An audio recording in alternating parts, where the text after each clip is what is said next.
สุนทรหนึ่งสาวใส่ธานีเจ้าสุดสวยโสพี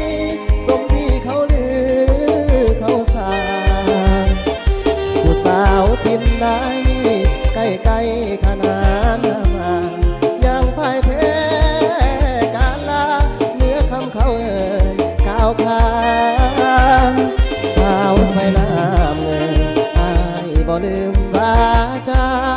หัวใจอายคำควรหาเลยพบแก้วตาคืนนั้นสมคำเขาลืออายเสื้อถือความสวยลา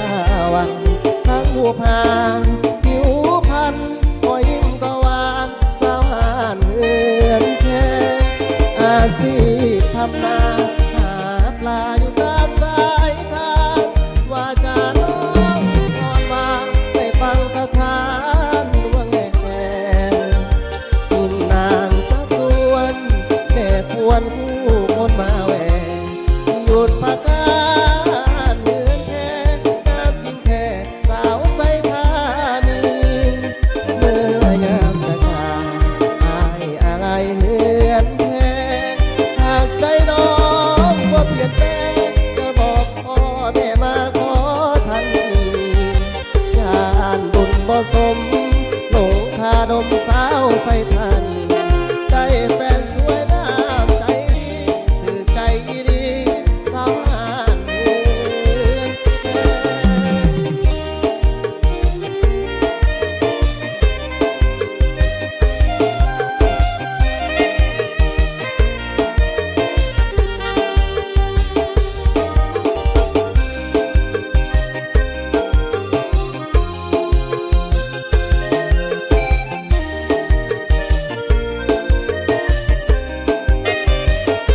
อาชีพทำนาหาปลาอยู่ตามสายทางว่าจะน้องอ่อนหวานได้ฟังสถานดวงแห่งทิมน้ำสักส่วนแก่มวลผู้คนมาแหวก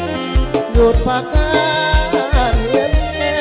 น้ำจริงแท้สาวใส่ธานีเมื่อยามจะจากอายอะไรเหินแอหากใจน้องว่าเปลี่ยนแปลงจะบอกพ่อแม่มาขอทันทีญาติบุญบ่สมหลงคาดมสาวใส่ธานีได้แฟนสวยน้ำใจดีคือใจอีหลี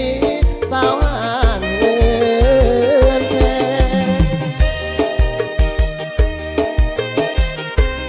เอาจวดพี่น้องจวดไปเลย